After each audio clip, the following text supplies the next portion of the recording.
가장 먼저 저작물 보호 여부를 판단해야 합니다. 이 두 사람은 누구일까요? 네, 왼쪽은 모차르트고 오른쪽은 베토벤입니다. 그러면 이 두 사람의 공통점은 무엇일까요? 네, 두 분 다 작곡가라는 점이 공통점입니다. 그러면 작곡가가 쓴 저작물은 어떤 종류의 저작물일까요?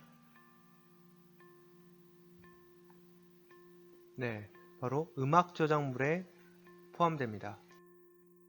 모차르트 같은 경우에는 1791년, 베토벤 같은 경우에는 1827년에 사망하였습니다. 이 두 사람 사망한 지가 너무 오래 지나서 저작물 보호 기간이 지나버렸습니다. 자, 그렇다면 보호 기간이 지나버린 음악, 이거 마음대로 써도 될까요?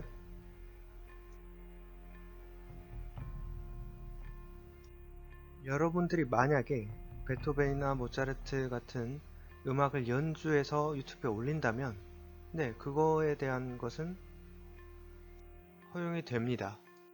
왜냐하면 모차르트와 베토벤이 만든 음악 저작 재산권에 대한 보호 기간이 지나버렸기 때문입니다. 만약 다른 사람들이 베토벤이나 모차르트의 음악을 연주해서 유튜브에 올렸다고 칩시다. 그런데 그 유튜브를 함부로 여러분들이 다운로드 받아서 배포했다고 칩시다. 그러면 이건 문제가 되는가? 이런 생각을 하는 친구들도 있을 거예요. 보호기간이 지나버린 곡을 다른 사람이 연주하든 말든 보호기간이 지났으니까 상관없지 않느냐? 네, 상관이 있습니다. 왜냐하면 저번 시간에 배웠죠. 광의 저작권의 넓은 의미의 저작권에는 그냥 저작권과 저작 인적권이 포함이 되어 있다고. 그래서 다른 사람이 연주했다라면 그 연주한 사람이 실현자의 권리를 가집니다. 따라서 여러분들이 함부로 다른 사람의 연주를 다운로드 받거나 배포를 해버린다면 저작 인지권에 침해를 한 것입니다. 그래서 신고당할 수 있어요. 자, 이 그림은 어떤 그림이죠? 네, 미키마우스입니다. 미키마우스는 어떤 종류의 저작물일까요? 어떤 친구들은 영상 저작물이라고 생각할 겁니다. 이 친구들은 미키마우스 애니메이션을 본 친구들이겠죠. 또 어떤 친구들은 연극 저작물이라고 생각하는 친구들도 있을 겁니다. 미키마우스 타르스는 어떤 연극을 본 친구들이겠죠. 어떤 친구들은 미술 저작물이라고 생각하는 친구들도 있을 겁니다. 그 친구들은 만화로 미키마우스를 본 친구들이겠죠. 자, 그런데 이 세 개 중에 가장 적합한 거는 미술 저작물입니다. 왜냐하면 미키마우스를 만든 사람이 최초로 저작물을 만들었을 시점에는 그림으로 그렸을 거예요. 그러니까 미술 저작물이 가장 타당하다고 보면 됩니다. 저번 시간에도 배웠다시피 미키마우스 무려 지금까지 70조에 해당하는 돈을 벌어들였습니다. 지금도 계속 벌어들이고 있고요. 미키마우스를 만든 사람 바로 월트 디즈니입니다. 1900년도 초반에 태어나서 1966년까지 살았습니다. 그런데 월트 디즈니가의 자손들은 계속해서 돈을 벌어들이고 있습니다. 아마 그들은 자신의 통장에 얼마가 들어있는지 모를 거예요. 왜냐하면 계속 매 순간마다 바뀔 테니까요. 이게 어떻게 가능한 것이냐? 바로 월트 디즈니가 만든 그 저작물에 대한 저작권이 자녀들에게 상속이 되기 때문입니다. 돈과 같은 유산과도 같이요. 아니, 돈 그 이상의 가치를 발휘하는 게 바로 이 저작물에 대한 저작권입니다. 만약에 여러분들이 이 월트가의 자손이라면 어떤 기분이 들까요? 네, 일단 기분이 좋겠죠. 아무것도 하지 않아도 계속해서 부를 축적할 수 있으니까요. 그러면 어떤 생각을 할까요? 저라면 이 황금알을 낳는 거위를 최대한 오래오래 살리고 싶지 않을까요? 실제로 그 월트가의 자손들이 황금알을 낳는 거위의 수명을 연장합니다. 예전에는 저작권 보호 기간이 저작자 사후 50년이었어요. 그런데 70년으로 연장시켜 버립니다. 이 월트 디즈니가의 자손들이 로비를 한 것이죠. 법을 바꿔버립니다. 이 법 이름이 소니 보노 저작권 연장법이라고 하는데 별명이 미키마우스 법입니다. 왜냐하면 실제로 미키마우스의 저작권 보호 기간을 연장시켜 버렸기 때문입니다. 1928년도에 그려진 미키마우스입니다. 이 미키마우스는 2023년에 저작물 보호 기간이 해제됩니다. 월트 디즈니 사후 70년이 넘어버렸기 때문입니다. 이런 생각을 하는 친구들도 있을 거예요. 아, 그러면 2023년 이후에는 맘대로 미키마우스를 그려서 써도 되겠네. 월트 디즈니가의 자손들은 이 황금알을 낳는 미키마우스 수명을 연장을 시켰을 뿐만 아니라 그 황금알을 낳는 거위를 여러 마리로 생산해버립니다. 이렇게요. 1928년에 만들어진 이 미키마우스가 2023년도에 해제됩니다. 그리고 2년 후면 1930년도에 만들어진 얘네가 2025년에 해제가 됩니다. 76년이 지난 이 친구를 쓰려면 언제쯤 쓸 수 있을까요? 2025 더하기 76 2101년입니다. 2101년쯤에 이 미키마우스가 보호기간이 해제가 됩니다. 이런 게 가능했던 이유는 저작권법 개념에 들어있습니다. 바로 2차적 저작물 작성권입니다. 월트 디즈니가의 자손들은 그 어느 누구에게도 2차적 저작물 작성권을 주지 않았어요. 왜? 이 황금알을 낳는 거위를 여러 마리 생산하기 위해서. 이 황금알을 낳는 거위 2차적 저작물 또한 저작 재산권으로 인정이 되고 저작권으로 인정이 됩니다. 계속해서 부를 축적할 수 있는 것이죠. 이처럼 미키마우스와 같이 우리가 만든 이 미키마우스 우리만 쓸 거야. 아무도 복제하지 마. 아무도 함부로 허락 없이 쓰지 마. 라는 거를 한눈에 파악하기 쉽도록 한 마크가 바로 이 마크입니다. 바로 카피라이트죠. 카피는 어떤 뜻인가요? 카피. 네, 복사하다는 뜻입니다. 이 라이트는 어떤 뜻일까요? 네, 오른쪽이란 뜻도 있고 권리라는 뜻도 있습니다. 한마디로 복사할 수 있는 권리. 이 복사할 수 있는 권리를 나만 가지겠다. 그 어느 누구도 무단으로 복제를 해서는 안 된다라는 게 바로 카피라이트입니다. 우리나라 말로 저작권이라는 뜻과 동일합니다. 네이버 홈페이지에 스크롤바를 쭉 내려보면 맨 밑에 이런 것들을 볼 수 있습니다. 여기에 이 표시의 의미는 무엇일까요? 네, 바로 네이버에 있는 모든 저작물, 사진이라든지 웹툰이라든지 영상이라든지 다양한 컨텐츠들에 대한 것들은 모든 권한이 네이버에 있으니까 함부로 복사해 가지 말아라 라는 의미입니다. 무단 복제하지 마라. 혹시나 복제할 경우가 있을 경우 반드시 허락을 맡아라 라는 의미가 이 마크 안에 들어있는 것입니다. 앞에서 본 카피라이트 마크가 붙은 저작물들은 반드시 저작권자의 허락을 맡아야 합니다. 그 과정은 상당히 복잡할 뿐더러 시간도 많이 걸립니다. 이런 문제를 해결하고자 나온 게 바로 저작물 이용 허락 표시입니다. 줄여서 CCL이라고 부릅니다. Creative Commons License.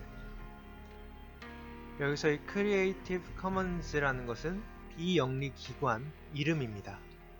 이 기관에서는 저작권의 부분적 공유를 목적으로 많은 캠페인을 벌였습니다. 2차 저작물 생산의 활성화를 위해서입니다.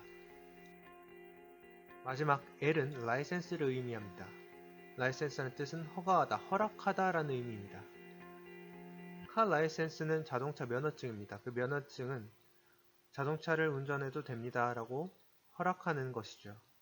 즉 CCL은 이 저작물을 공유해도 됩니다. 그렇게 허락합니다 라는 뜻이죠. 라이센스는 이렇게 생겼습니다. 앞에 cc는 저작물을 공유해도 됩니다 라는 의미죠. 그 뒤에 뭐 사람 모양의 문양 여러가지 마크들이 다 달려있는데 이 마크들에 대해서 여러분들은 정확하게 이해할 수 있어야 합니다. 사람 모양이 있죠. 이 사람 모양은 저작물을 만든 사람이 누구인지 그 이름을 반드시 표기하라는 의미입니다. 만약에 이 라이센스를 받다라면 저작물을 공유를 허락합니다. 그렇지만 반드시 원 저작자의 이름을 붙여서 공유해 주십시오 라는 의미입니다. 이 모양은 원 저작물을 변형하지 마십시오 라는 의미입니다. 2차적 저작물을 여러분들이 만든다면 반드시 원 저작물과 동일하게 변경하지 말고 그대로 공유하라는 뜻입니다. 네 번째 그림을 보시죠. 저작물을 공유하십시오. 그 저작물을 공유할 때는 반드시 저작자의 이름을 표기할 뿐더러 그 원 저작물과 동일하게 절대 변형하지 말고 공유를 해주시기 바랍니다 라는 라이센스입니다. 세 번째, 화살표 모양이 있죠.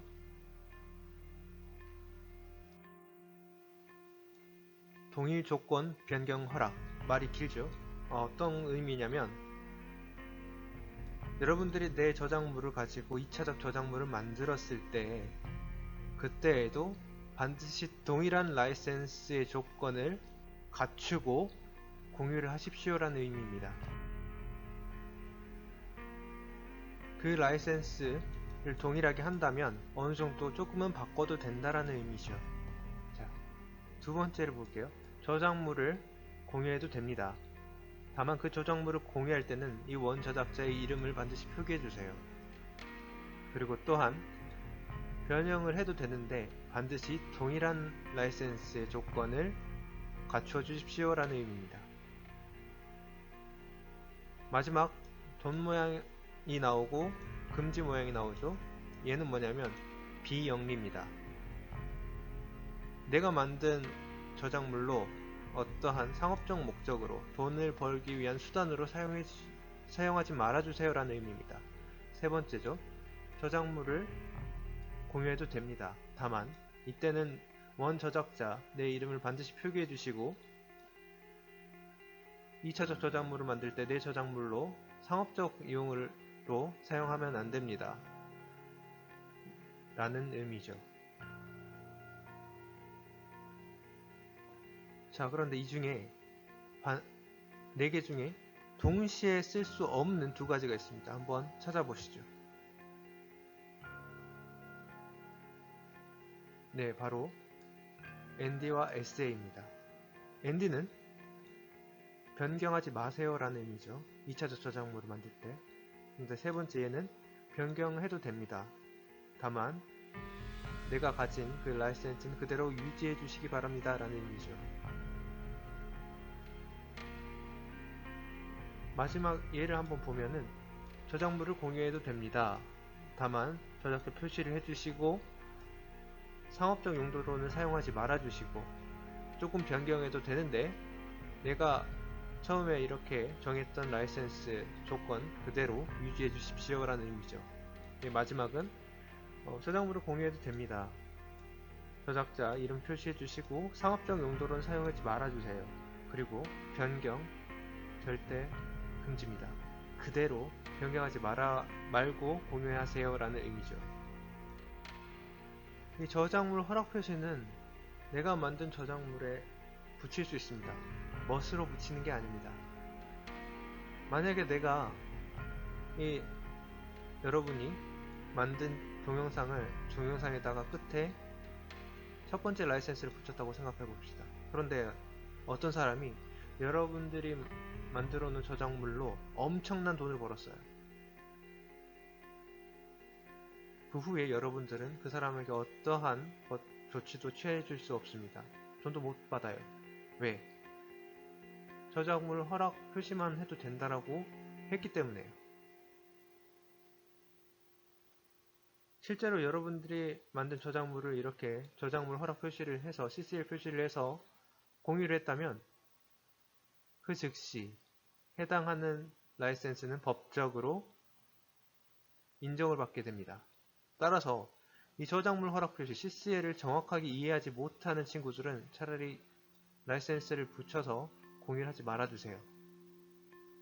확실하게 이해하고 나서 이 CCL에 대해서 확실하게 이해한 친구들만 자신의 뜻대로 원하는 대로 붙여서 공유하시길 바랍니다. 그런데 사실상 이 CCL 표기가 붙은 저작물을 찾아보기가 힘듭니다. 예를 들어 구글 검색을 해도, 사진 검색을 해도 CCL이 붙은 사진은 거의 없어요. 그래서 이 lessCC라는 사이트에는 이 저작물 허락 표시가 달린 저작물들이 검색이 되는 사이트입니다. 따라서 여러분들이 어떠한 저작물을 만든다고 할 때, 참고할 때 이 사이트에 들어가서 해당하는 저작물을 찾고 그 라이센스에 적합하게 용도로 사용한다면 저작권 문제, 그런 문제를 해결할 수 있습니다. 저작자 허락을 받지 않고도요. 만약에 내가 쓰고 싶은 저작물의 보호기간이 아직 있고 그런데 저작물 보호 표시가 되지 않는 CCL이 붙어있지 않았다라면 결론적으로 저작권자에게 허락을 받아야 합니다. 그런데 내가 쓸 저작물을 저작권자가 누군지 어떻게 알까요? 만약에 이메일이라도 있었다라면 이메일 보내서 허락을 받을 수도 있겠죠. 그런데 그런 게 없다라면 한국저작권위원회에 물어봐야 합니다. 단체가 있어요. 관련 단체가 신탁관리단체, 대리중개업체라고 하는데 뭐냐면 신탁관리단체는 그 한국음악저작권협회와 같은 그런 단체를 의미합니다. 이 단체들은 그 저작자의 저작권을 보호하기 위해서 만들어진 단체입니다. 예를 들어 작곡가가 이 저작권, 한국음악저작권협회에 자신의 음악을 등록을 하면은 그 등록한 저작물에 대한 저작권 보호를 확실하게 지켜낼 수 있도록 도와주는 협회입니다. 대리중개업체는 여러가지 주식회사들이 있죠. 이 법인들은 뭐냐면 여기에 근무하는 사람들은 대부분 변호사입니다. 혹은 해당 분야에 수십 년간 일한 전문가죠. 여기에 전화를 해서 물어봐야 합니다. 과연 써도 되는지를. 그런데 우리가 2차적 저작물을 만들려고 할 때 실제 원저작권자에게 허락받기가 상당히 어렵습니다. 왜냐하면 해당하는 저작물에 저작권자가 이메일을 써놓거나 전화번호를 남겨놓거나 이름을 써둔다거나 그렇게 하지 않기 때문이죠. 대부분의 경우에는요. 카피라이트, 저작물에 대한 독점적 권한을 존중하고 이를 허락받기 위해 너무나 많은 시간과 비용이 소요되는 것은 사실입니다. 그래서 나온 게 바로 카피레프트입니다. 아까 카피라이트 같은 경우에는 오른쪽에 구멍이 뚫려 있다면 얘는 왼쪽에 구멍이 뚫려 있습니다. 그래서 카피레프트라고 부릅니다. 카피레프트는 카피라이트와는 달리 독점보다는 공유에 집중하는 권리를 뜻합니다. 예를 들어 리눅스가 있습니다. 처음 들어본 친구들도 있을 거예요. 자, 여러분들이 집에 쓰고 있는 운영체제는 어떤 걸 쓰고 있나요? 네, 대부분 윈도우즈일 겁니다. 윈도우즈는 마이크로소프트사가 독점적으로 쓰는 카피라이트의 대표적인 예죠. 하지만 이 리눅스는 카피레프트의 예시입니다. 리눅스 같은 경우에는 소스 코드가 공개되어 있어요. 그래서 누구든지 어떤 개발자든지 마음대로 소스를 열어서 수정을 할 수 있습니다. 버전업을 할 수도 있고 자신만의 커스텀을 할 수도 있고요. 운영체제를요. 이 리눅스가 있었기 때문에 발전해서 맥이 나올 수 있었어요. 맥은 스티브 잡스가 만들었죠. 이 스티브 잡스가 만든 맥이 리눅스와 사촌지간입니다. 계보를 따지면요. 그래서 이 리눅스에 대한 기능을 맥이 따오기도 하고 혹은 맥에 있는 기능을 뜻있는 개발자들이 리눅스에 업데이트를 시켜서 더 좋은 운영체제를 만들기 위해 발전한 것입니다. 자, 여러분 이게 뭘까요? 네, 어디서 본 적 있죠? 이건 여러분들이 인터넷 할 때 맨 위에 주소창에 앞부분에 나온 애들입니다. 이 www, 월드와이드 웹의 약자죠. 이 인터넷 또한 카필레프트의 사례입니다. 바로 이 W3C, 즉 월드와이드 웹 컨소시엄, 이곳에서 웹의 표준을 발표합니다. 어느 누구나 다 무료로 인터넷을 쓸 수 있게끔 한 단체죠. 카필레프트의 아주 중요한 사례입니다. 이렇게 무료로 누구나 다 쓸 수 있게 함으로써 현재의 인터넷의 발전이 있었고 정보화 산업 발전에 지대한 영향을 끼쳤죠. 이 사이트는 W3 재단에서 만든 교육 사이트예요. w3school.com이라고 여기 들어가면은 홈페이지를 어떻게 만들지에 대한 교육 내용이 들어있습니다. 튜토리얼이 많이 들어있고 혹시 관심 있는 학생들은 여기 들어가서 공부를 해도 좋습니다. 자, 이건 뭘까요? 네, 바로 엑스레이, 즉 X선입니다. 사실 엑스레이도 카필레프트의 대표적인 사례라고 볼 수 있습니다. 만약에 이 엑스레이가 카피라이트였다면 어땠을까요? 이 X선을 촬영하는데 일일이 저작권자에게 허락을 받고 또 비용도 만만치 않게 들었겠죠. 그렇지 않다라면 실제로 몸을 열어서 볼 수밖에 없었던 상황도 발생할 거고요. 그런데 이 X선이 하필 레프트가 됨으로써 많은 사람들이 적은 비용을 들이고도 건강검진을 할 수 있었던 계기가 된 것입니다. 이 카피라이트와 카피라이트 이 둘 중에 어떤 게 더 문화산업의 발전에 기여를 했을까요? 네, 어떤 친구들은 카피레프트가 더 문화산업의 발전을 시켰다고 생각하는 친구들도 있을 거고 카피라이트가 문화산업에 훨씬 더 많은 기여를 했다라고 생각할 수도 있겠네요. 답은 없습니다. 그러나 여러분들이 카피레프트와 카피라이트 두 가지의 관점에서 모두 다 볼 수 있는 그런 안목을 갖추었으면 좋겠습니다. 소프트웨어의 사용권 중에도 종류가 있습니다. 한컴 오피스, 한글이죠. 이 한글은 상용 소프트웨어라고 합니다. 다시 말해 돈을 주고 사야지 한컴 오피스를 쓸 수 있습니다. 자, 한컴 오피스 2019를 제가 샀다고 칩시다. 그러면 한컴 오피스 2020 바로 쓸 수 있을까요? 네, 못 씁니다. 버전업을 하면은 해당하는 버전업에 맞는 라이센스를 구매해야 합니다. 이렇게 상용 소프트웨어는 반드시 해당하는 회사에 돈을 주고 구매해서 사용을 해야 하는 소프트웨어입니다. 얘는 구글 닥스입니다. 구글 닥스는 프리웨어라고 부릅니다. 누구나 무료로 쓸 수 있는 프로그램입니다. 구글 닥스를 쓰면은 여러 사람과 함께 동시 작업을 할 수 있습니다. 아주 강력한 소프트웨어죠.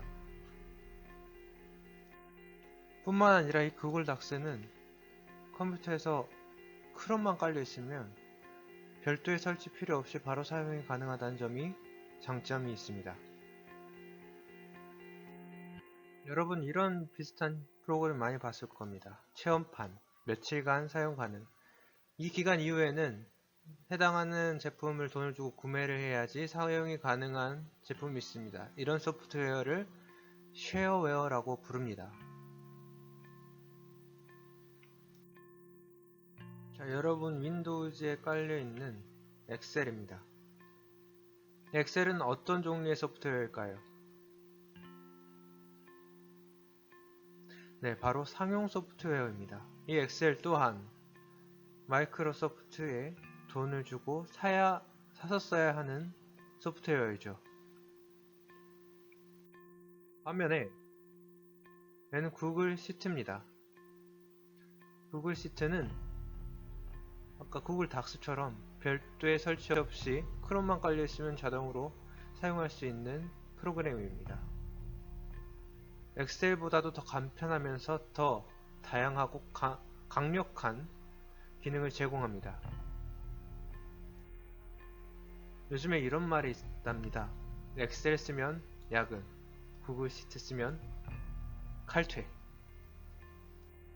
이만큼 구글 시트가 훨씬 더 강력하고 사용자들이 업무를 경감시킬 수 있도록 돕는 프로그램이라고 할 수 있죠. 이 아이콘, 이 프로그램은 어떤 프로그램일까요? 힌트를 주자면 사진을 수정할 수 있습니다. 네, 바로 포토샵입니다. 포토샵 또한 상용 소프트웨어입니다.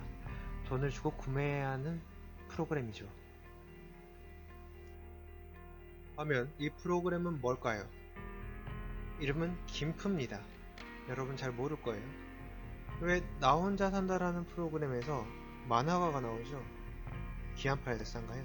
그분이 네이버에서 작업하는 모습을 잠깐 TV에 비춰줬습니다. 그분 만화 그릴 때 김프씁니다. 비록 프리웨어지만 웹툰 작가로서 정상에 위치할 정도의 사람이 그림을 그리는데 부족함 없을 정도의 기능을 제공하고 있는 소프트웨어입니다. 하면 이 프로그램은 뭘까요? 이름은 김프입니다. 여러분 잘 모를 거예요. 왜 나 혼자 산다라는 프로그램에서 만화가가 나오죠? 기안팔사인가요? 그분이 네이버에서 작업하는 모습을 잠깐 TV에 비춰줬습니다. 그분 만화 그릴 때 김프씁니다. 비록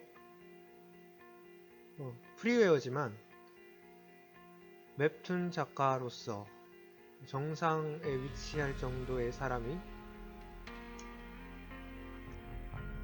그림을 그리는데 부족함 없을 정도의 기능을 제공하고 있는 소프트웨어입니다. 왼쪽은 카카오톡입니다. 오른쪽은 트위터입니다. 이 두 프로그램의 공통점은 뭘까요? 바로 상용 소프트웨어가 아니라는 점입니다. 누구나 돈을 내지 않고 사용할 수 있습니다. 그럼 이 둘의 차이점은 뭘까요? 카카오톡은 프리웨어고 트위터는 공개 소프트웨어, 오픈소스 소프트웨어입니다. 자, 이게 어떤 차이냐면 카카오톡은 코드가 공개되어 있지 않습니다. 그러나 트위터는 코드가 공개되어 있어요. 그래서 많은 개발자들이 이 트위터 개발에 참여할 수 있습니다. 트위터에 다양한 기능을 넣는다거나 혹은 버그 같은 것을 수정해서 더욱더 발전된 트위터를 만드는데 기여할 수 있습니다. 자, 이번 시간까지 저작권에 대해서 대략적으로 2시간 동안 배워봤습니다. 저작권이 뭔지, 저작권 침해를 당하면 어떻게 되는 건지, 그리고 저작물을 어떻게 활용해야 하는지에 대해서 배웠습니다. 자, 그럼 다음 시간에는 우리가 살고 있는 이 정보사회에서 어떻게 행동하고 어떻게 말하고 생활해야 되는지에 대해서 배워보는 시간을 갖도록 하겠습니다.